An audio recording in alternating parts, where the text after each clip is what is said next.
जय श्री राम प्यारे भक्तों, आप सभी ये तो जानते हैं कि कुंभकर्ण 6 महीने तक सोता था और 6 महीने तक जागता था। लेकिन क्या आप सभी को पता है कि कुंभकर्ण की पत्नी उनके सोने के बाद क्या करती थी? भगवान श्री कृष्ण ने एक कथा के माध्यम से ये बताया है।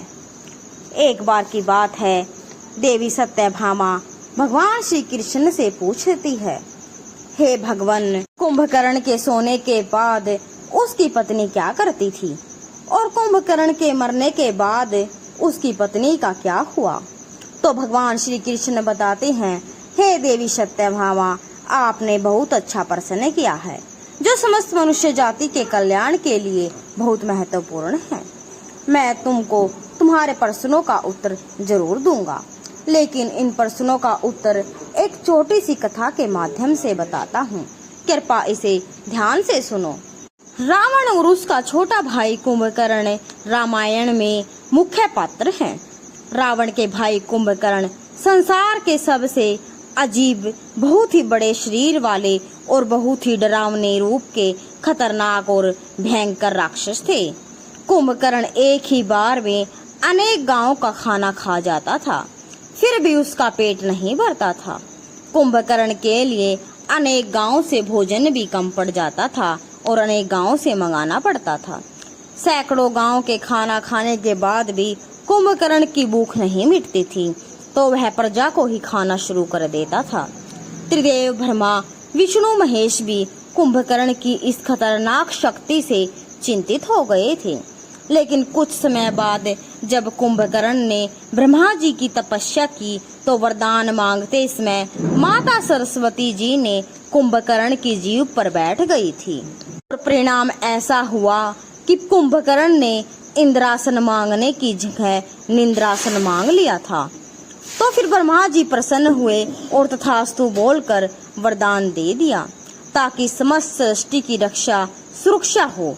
परंतु ब्रह्मा जी से रावण की विनती करने पर 6 महीने में एक दिन जागने का वरदान मिला था, जिससे कुंभकर्ण 6 महीने तक सोता था और जब 6 महीने पूरे हो जाते थे तब उठकर भोजन करके फिर से सो जाता था। इस भयंकर डरावना राक्षस की कहानी और लंबी है।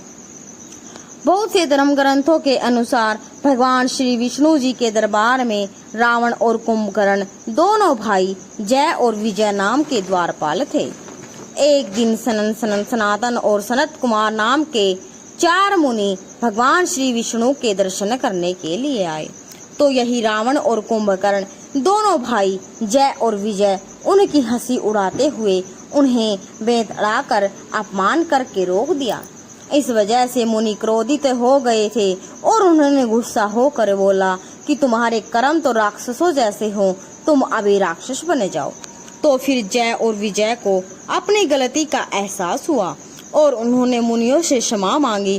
तो मुनियों ने कहा कि हम श्राप तो वापस नहीं ले सकते, परंतु हम इतना कर सकते हैं कि तुम्हें हमेशा के लिए नहीं बल्कि 3 जन्मों के लिए राक्षस योनि में रहना पड़ेगा और तीनों ही जन्म में तुम्हें मुक्ति प्रदान करने के लिए भगवान श्री विष्णु जी आएंगे। उसके बाद तुम पुनः अपने इसी पद को प्राप्त कर लोगे। हिरण्यकश्यप व हिरण्याक्ष मुनि के श्राप के कारण ही सतयुग में जय और विजय ने हिरण्यकश्यप व हिरण्याक्ष असुरों के रूप में जन्म लिया। हिरण्याक्ष बहुत शक्तिशाली, भयंकर और बड़ा राक्षस था। वह इतना बलशाली था कि उसने धरती को उठाकर समुद्र में छिपा दिया था। तो भगवान विष्णु जी ने वराह अवतार लेकर उस राक्षस का वध किया था। तो फिर अपने भाई के वध से दुखी होकर हिरण्यकश्यप महादेव से वरदान प्राप्त कर खुद को महाशक्तिशाली समझने लगा था। तो फिर भगवान श्री हरि विष्णु जी ने फिर से नरसिंह अवतार लेकर उसका भी वध किया था। फिर उसके बाद रावण और कुंभकर्ण त्रेता युग में रावण जय और विजय कुंभकर्ण के रूप में धरती पर जन्म हुआ।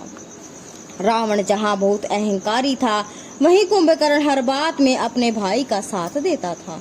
जिन दोनों राक्षसों के अत्याचारों से लोगों को मुक्ति मिलाने के लिए भगवान विष्णु ने राम के रूप में अवतार लिया था। और उनका वध किया था। फिर शिशुपाल व दंतवक्र द्वापर युग में जय और विजय ने शिशुपाल व दंतवक्र के रूप में जन्म लिया। दोनों भगवान विष्णु जी के अवतार श्री कृष्ण जी के बुआ केलनी के थे, लेकिन दोनों ही भगवान श्री कृष्ण से दुश्मनी रखते थे। इन दोनों का वध भगवान श्री कृष्ण के हाथों से हुआ।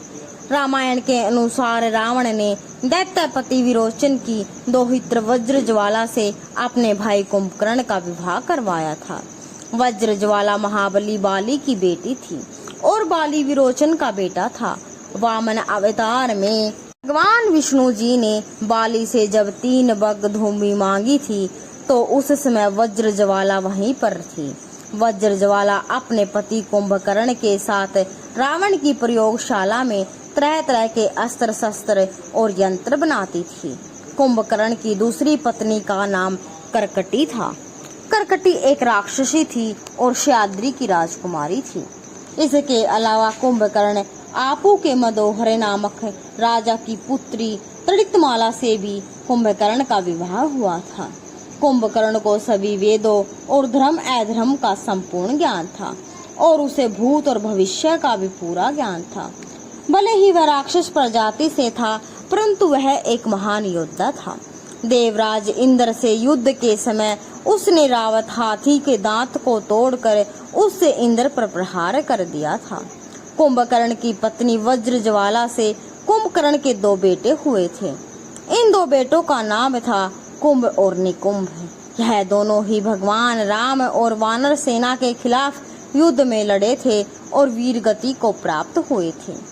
कुंभकर्ण के एक और पुत्र था जिसका नाम मूलकासुर था, जिसका वध माता सीता ने किया था। जब रावण माता सीता का हरण करके लाया था तो भगवान श्री राम ने लंका पर चढ़ाई की और उसके अनेक योद्धा मारे गए थे। तो रावण ने कुंभकर्ण को जगाया था और फिर पेट भर कर खाना खाया। फिर 6 महीने तक फिर सोता था। उस समय कुंभकर्ण की नींद का समय चल रहा था, परंतु रावण उन्हें युद्ध के लिए अपनी सहायता के लिए जगाया था। फिर कुंभकर्ण बड़े मुश्किल से उठा और फिर पेट भर कर खाना खाया। फिर खाना खा लिया तो सेनापति कुंभकर्ण के पास गया और उन्हें बताता है कि श्री राम से युद्ध चल रहा है और युद्ध का कारण माता सीता है। कुंभकर्ण सारी बातें सुनकर अपने भाई रावण के पास चला गया और कुंभकर्ण अपने भाई रावण को समझाता था कि भैया, आपने सीता माता का हरण करके सबसे बड़ी भूल कर दी। श्री राम खुद भगवान नारायण के रूप है, उनके साथ आपने युद्ध करके गलत किया है। परंतु रावण को कुछ समझ नहीं आता था। कुंभकर्ण अपने भाई का साथ निभाते हुए युद्ध के लिए चला गया। कुंभकर्ण को मैदान में देखकर रणभूमि में हड़कंप मच गया। कुंभकर्ण को देख श्री राम को विभीषण उसके बारे में बताता था और विभीषण अपने बड़े भाई कुंभकर्ण को समझाने के लिए गया था। कुंभकर्ण को समझाने के विभीषण बहुत कोशिश करता है, परंतु कुंभकर्ण अपने भाई रावण का ही साथ निभाने के लिए तैयार था। कुंभकर्ण विभीषण को समझाया था कि युद्ध में मेरी मौत आज ही हो जाएगी, मेरी मौत स्वयं श्री राम के हाथों होगी। और कुंभकर्ण वीर गति को प्राप्त हो गया था।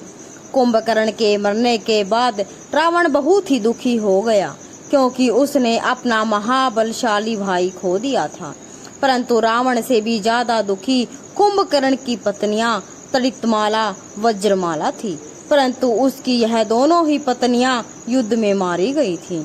वज्रमाला और तड़ितमाला दोनों ने भगवान श्री राम से प्रार्थना की थी कि हे प्रभु, हमें भी इस राक्षस योनि से मुक्त करवा दीजिए। और भगवान श्री राम ने कुंभकर्ण की पत्नियों को राक्षस योनि से मुक्त कर दिया था। तो दोस्तों, आपको यह कहानी कैसी लगी कमेंट बॉक्स में जरूर बताएं और वीडियो को लाइक और चैनल को सब्सक्राइब जरूर करें। जय श्री राम, जय श्री कृष्ण।